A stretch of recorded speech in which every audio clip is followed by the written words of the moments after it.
رب زدني علما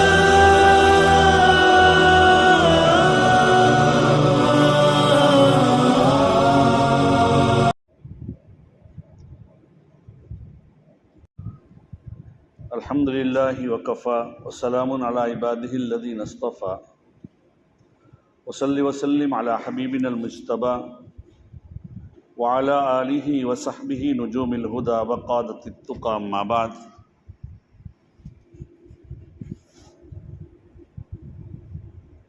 بزرگان محترم عزیزو،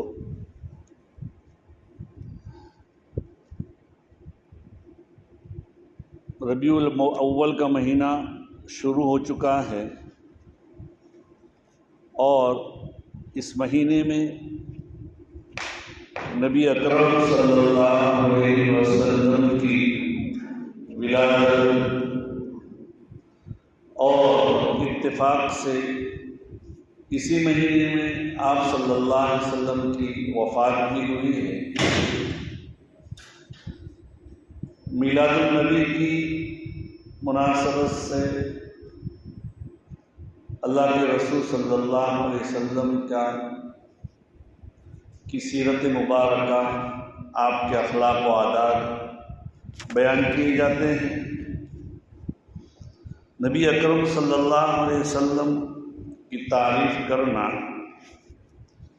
یا آپ کے بارے میں کچھ بولنا، لب کشائی کرنا، ہم جیسوں کا یا دنیا کے کوئی بھی آدمی اس کو بیان کرنے سے قاصر ہے، عاجز ہے، اور ہم بھی عاجز ہی ہیں، لیکن بطور تبرک کے ایسے موقع پر بیان کیا جاتا ہے۔ اسی لیے کسی شاعر نے کہہ دیا عربی میں، ما مدحت کلامی بمحمد ما مدحت کلامی بمحمد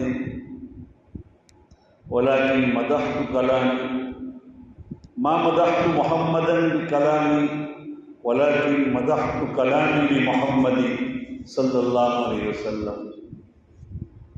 شاعر کہتا ہے کہ میں نے اپنی بات کے ذریعے نبی اکرم صلی اللہ علیہ وسلم کی کوئی تعریف نہیں کی، بلکہ نبی اکرم صلی اللہ علیہ وسلم کے ذریعے اپنے کلام کی اور اپنی بات اور اپنی گفتگو کی تعریف میں نے کی۔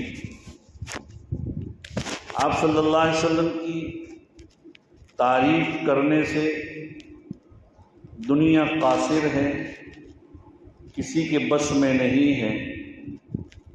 شاعر کہتا ہے، ہزار بار بشویم دہن ز مشک و گلاب، ہزار بار بشویم دہن ز مشک و گلاب، ہنوز نام تو گفتم کمال بے ادبی است، کہ اپنے منہ کو میں ہزار بار خوشبو اور گلاب سے میں دھو لوں اور پھر میں آپ کی تعریف کروں تب بھی میں کیا ہے، کمال بے ادبی ہے۔ بہرحال نبی اکرم صلی اللہ علیہ وسلم کے بارے میں آپ کی عظمت بہت کچھ ہے۔ دنیا میں بہت سے لوگ گزرے ہیں، بڑے بڑے ریفارمر، بڑے بڑے رہبر، بڑے بڑے لیڈر گزرے ہیں، بڑے بڑے شاعر لکھے گزرے ہیں، بڑے بڑے ایسے لوگ گزرے ہیں کہ جو دنیا پر بھی حکومت کرتے تھے اور وہ چلتے تھے، تو ان کے ذریعے بہت سی قومیں اڑ جاتی تھیں۔ اس کے باوجود بھی جب ان کا انتقال ہوتا ہے تو لکھنے والے یہ لکھتے ہیں کہ اگر کچھ سال اور گزر جاتے اور زندہ رہتے تو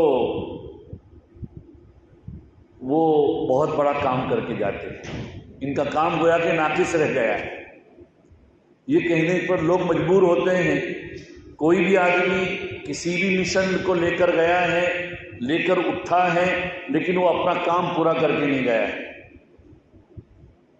اس کے بارے میں دنیا یہی کہتی ہے کہ اور مزید زندہ رہتے تو یہ ایسا کر کے جاتے، ایسا کرتے، چنی کرتے، چنا کرتے، دنیا کا یہ اور دین کا یا فلاں شعبے کا یہ فائدہ ہوتا، لیکن زندگی نے ان کی وفا نہیں کی، زندگی نے ان کو ساتھ نہیں دیا۔ دنیا میں ایک ہی آدمی ہے جو حق تعالی شانہ کی جانب سے جس ذمہ داری کو لے کر دنیا میں آئے تھے وہ محمد الرسول اللہ ہے صلی اللہ علیہ وسلم۔ وہ لوگوں کو ظلمت سے تاریکی کی طرف، لوگوں کو مذاہب باطلہ کے ظلم سے اسلام کے عدل کی طرف اور لوگوں کو ہدایت کی طرف مائل کرنے کے لیے اور ہدایت عام کرنے کے لیے تشریف لائے تھے۔ اس کام کو دنیا میں پورا کر کے گئے اور حجۃ الوداع میں 1,24,000 کے مجمع کے سامنے اللہ کے رسول صلی اللہ علیہ وسلم اعلان کرتے ہیں الیوم اکملت لکم دینکم واتممت علیکم نعمتی ورضیت لکم الاسلام دینا، یہ اعلان کرتے ہیں اور اس کے بعد کہتے ہیں، وہ تاریخی بیان دیتے ہیں اللہ کے رسول، وہ خطبہ دیتے ہیں اور خطبے کے اخیر میں نبی اکرم صلی اللہ علیہ وسلم کہتے ہیں الا هل بلغت، الا هل بلغت، کہ کیا میں نے تمہیں اللہ کا پیغام ربانی پہنچا دیا؟ تمام ہی حاضرین کہتے ہیں جی جی۔ اللہ کے رسول اس طرح ہاتھ پھرا کر کہتے ہیں اللہم اشہد، اے اللہ تو گواہ رہنا۔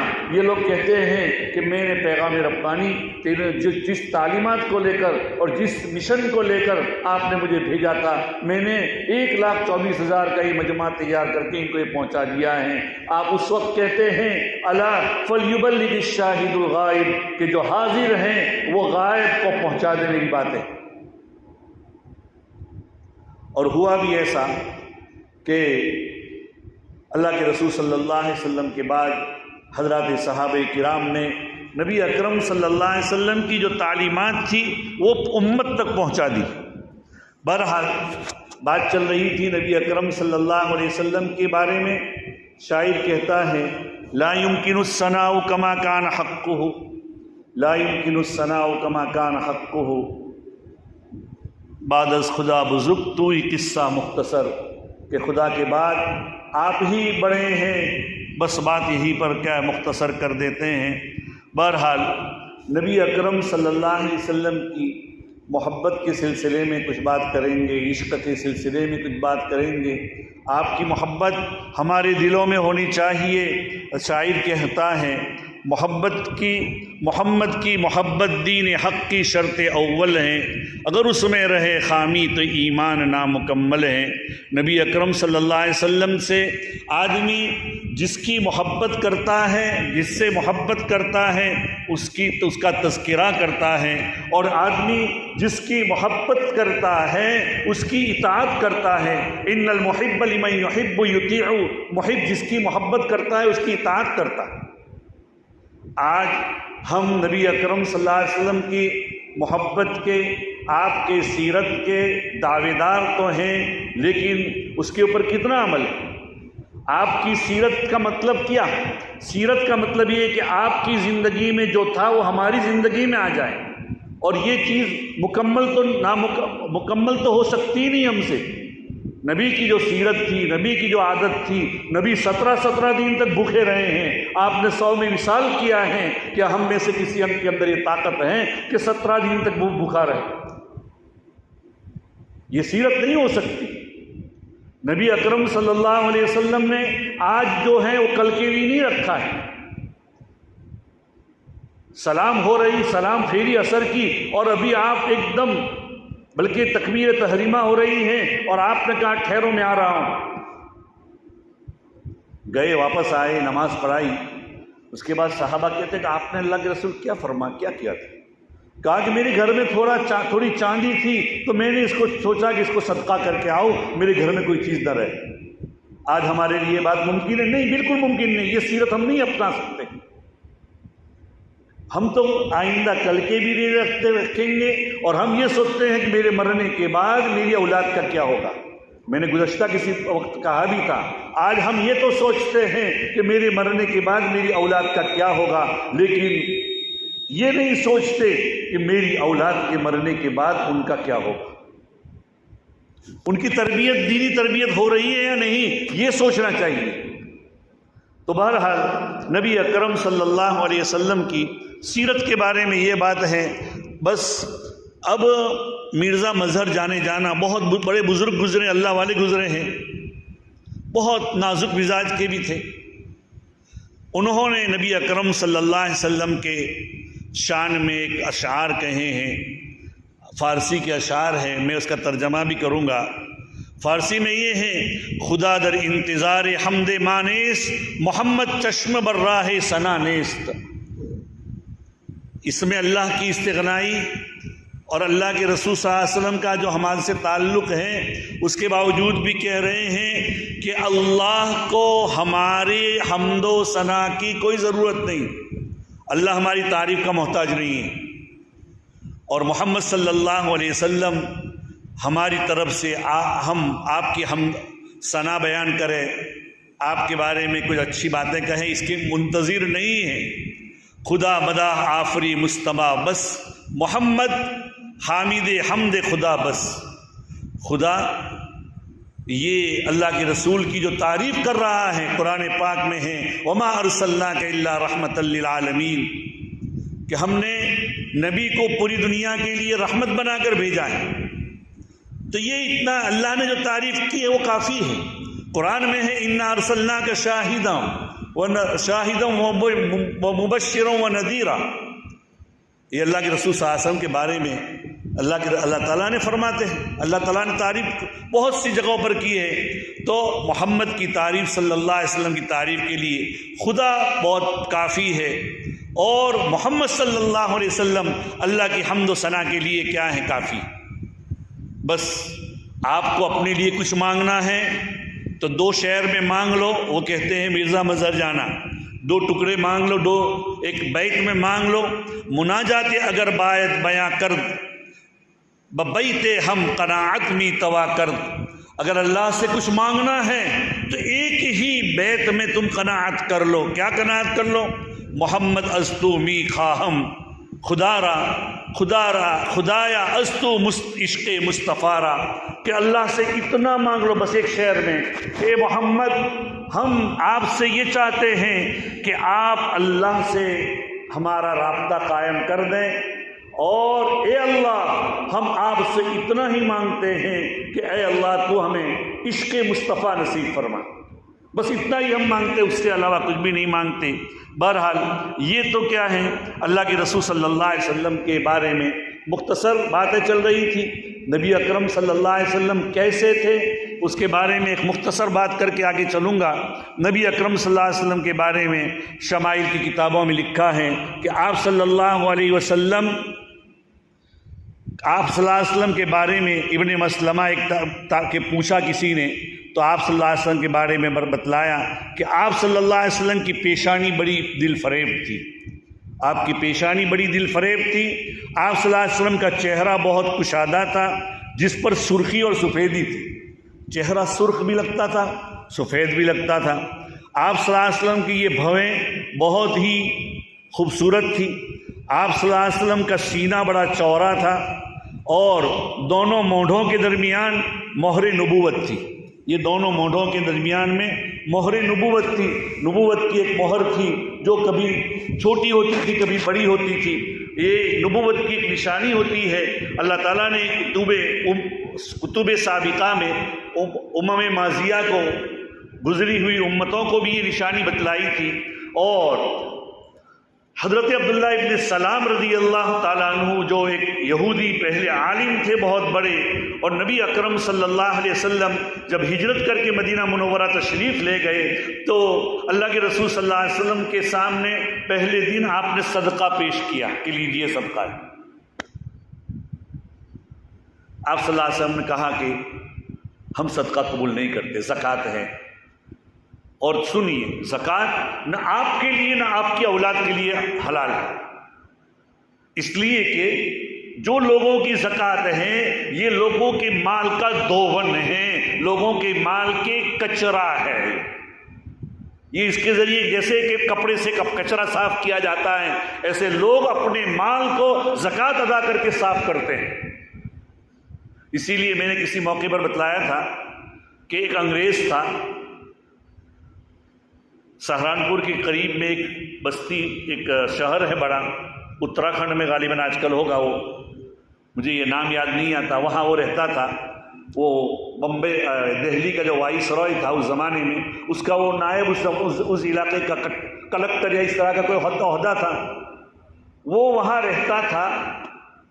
وہ دہلی اس زمانے میں آیا، اور دہلی آنے کے بعد اس نے، اس زمانے میں آج کل کی طرح موبائل تو تھے نہیں، اب جب موبائل نہیں تھے تو ٹیلی گرام وغیرہ تھے۔ ہندوستان میں بھی ٹیلی گرام کی شکلیں تھی، آج سے کچھ سال پہلے، 5-7 سال پہلے، وہ 160 سال کے بعد ٹیلی گرام کا جنازہ نکل گیا، بند کر دی گئی یہ شکل، اس لیے کہ موبائل کے بعد اس کی کوئی ضرورت رہی نہیں ہے، ورنہ پوسٹ اور ڈاک خانے میں جا کر ٹیلی گرام کیا جاتا، کسی کو کوئی میسج دیا جاتا، کسی کے انتقال کی خبر یا کوئی خبر دی جاتی، تو ہمارے یہاں بچپن میں ہم دیکھتے تھے کہ یہاں سے ٹیلی گرام کرتے تھے۔ بمبئی میں ہم نے کسی کے ساتھ جا کر ایک مرتبہ ٹیلی گرام بھی کیا تھا، تو ٹیلی گرام کے ذریعے اس کے اوپر خبر آئی کہ، اور آج کل کے جو ٹیلی گرام ایک باقاعدہ سافٹ ویئر وہ الگ ہے، وہ ٹیلی گرام نہیں، تو ٹیلی گرام کے ذریعے اس کے اوپر خبر آئی۔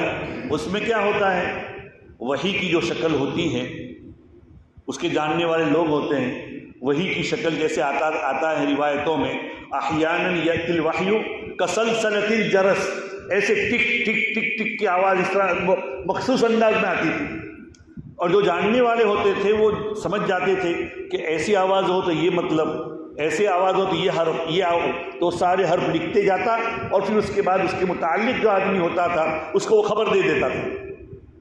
تو اس کے اوپر ٹیلی گرام آیا کہ تمہارا گھر پورا کا پورا، تمہاری کوٹھی جو تھی وہ جل گئی۔ اس انگریز لیڈر نے یہ کہا کہ میرا گھر جل نہیں سکتا، کبھی بھی نہیں جل سکتا۔ کیا بات ہے بھائی؟ بات دراصل یہ ہے کہ میرا گھر اس لیے نہیں جل سکتا کہ میں اسلام کے طریقے سے اپنے پورے مال کی زکوٰۃ نکالتا ہوں، اور ان کے نبی نے کہا ہے کہ جس آدمی نے اپنے مال کی زکوٰۃ نکالی اس نے اپنے مال کو محفوظ کر لیا۔ وہ ما نقصت مال من صدقۃ، کہ مال صدقے کی بنا پر کم نہیں ہوتا، وہ مال محفوظ ہو جاتا ہے۔ اس کا یقین تھا۔ تھوڑی دیر کے بعد دوبارہ ٹیلی گرام آئے گئے، سارا محلہ جل گیا لیکن تمہاری کوٹھی بچ گئی۔ دیکھیے بھائی، یہ نبی کے طریق اور نبی کے فرمان پر غیروں کو بھی یقین ہے، لیکن آج ہم نبی کے نام لیوا، ہمیں اس کے اوپر یقین ہے کہ نہیں؟ یہ ذرا سوچنے کی بات ہے۔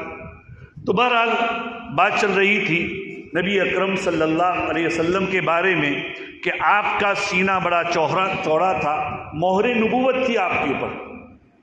یہ مہر نبوت آپ کے دو شانوں کے درمیان، یہ کاندھے جو ہوتے ہیں نیچے، ہڈی جو نرم ہوتی ہے اس کے نیچے قلب کے سینے، قلب کے مبارک محاذات میں اس کے مقابلے میں تھی، اور یہ نشانی تھی اس بات کی کہ اس کے اوپر کوئی کسی قسم کا اثر نہیں، اور نبی نبوت کی نشانی تھی، کوئی شیطانی اثر اس کے اوپر نہیں آ سکتا۔ اسی لیے دیکھیے بھائی، نبی اکرم صلی اللہ علیہ وسلم کی شکل میں کبھی بھی شیطان نہیں آ سکتا۔ اگر کوئی آدمی نبی اکرم صلی اللہ علیہ وسلم کو خواب میں دیکھیں تو اس نے نبی کو ہی دیکھا ہے، کسی اور کو نہیں دیکھا ہے، چاہے کسی بھی شکل میں ہو۔ بات دوسری طرف چل رہی ہے کہ انشاءاللہ میں سیرت کے مقابلے سیرت کا جو مضمون چھیڑا ہے اس کو پورا کروں گا ہی اگلی مجلسوں میں۔ تو نبی ہی کی شکل میں دیکھا۔ شاہ عبد العزیز نور اللہ مرقدہ کے زمانے میں 18ویں صدی میں کسی نے خواب دیکھا کہ نبی اکرم صلی اللہ علیہ وسلم پینٹ شرٹ میں ہیں، پینٹ ہے اور جو ٹی شرٹ وہ شرٹ ہوتا ہے اور باقاعدہ جو انگریزوں کا لباس ہوتا ہے ویسے اس زمانے میں، آج کل کی بات نہیں، اس زمانے میں یہ انگریزوں کا خاص ان کا نشان تھا۔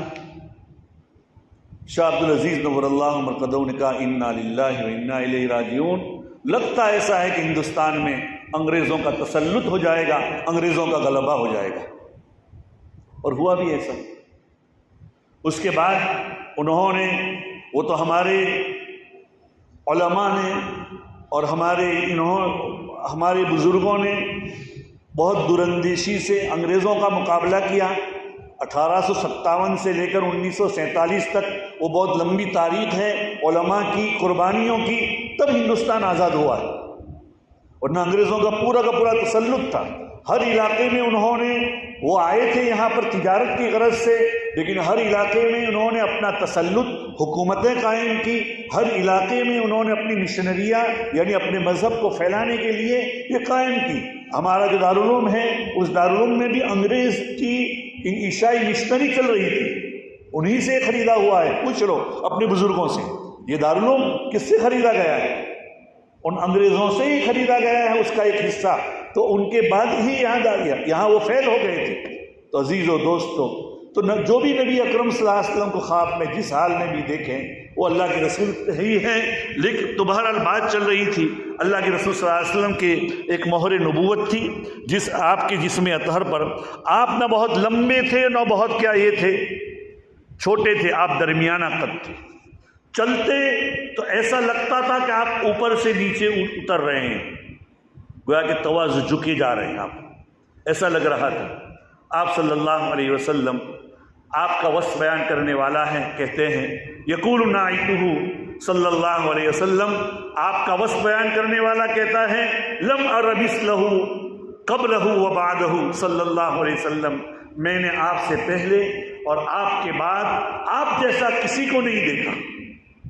آپ صلی اللہ علیہ وسلم کی، یہ تو میں مختصر سی بات کہی، آپ صلی اللہ علیہ وسلم سے، آپ صلی اللہ علیہ وسلم کی امت کے اوپر رحم کے واقعات، آپ صلی اللہ علیہ وسلم پوری دنیا کے لیے رحمت بن کر آئے تھے، سارے جہانوں کے لیے، وما ارسلناک الا رحمۃ للعالمین، سارے جہانوں کے لیے، صرف انسانوں کے لیے نہیں، صرف مردوں کے لیے نہیں، صرف عورتوں کے لیے نہیں، مردوں، عورتوں، بچوں اور اللہ کے رسول صلی اللہ علیہ وسلم جانوروں کے لیے، اللہ کے رسول صلی اللہ علیہ وسلم نباتات اور جمادات کے لیے، ہر ایک کے لیے، پوری دنیا کے لیے آپ رحمت بنا کر بھیجے گئے تھے۔ اس سلسلے کے میں واقعات انشاءاللہ آئندہ مجلس میں آپ کے سامنے پیش کیے جائیں گے۔ بس یہ ذکر چلتا ہے تو کہاں تک چلتا ہے دیکھتے جائیں۔ اللہ تعالی ہمیں اللہ کے رسول صلی اللہ علیہ وسلم کے طریق پر چلنے کی توفیق نصیب فرمائے۔ وآخر دعوانا ان الحمد للہ رب العالمین۔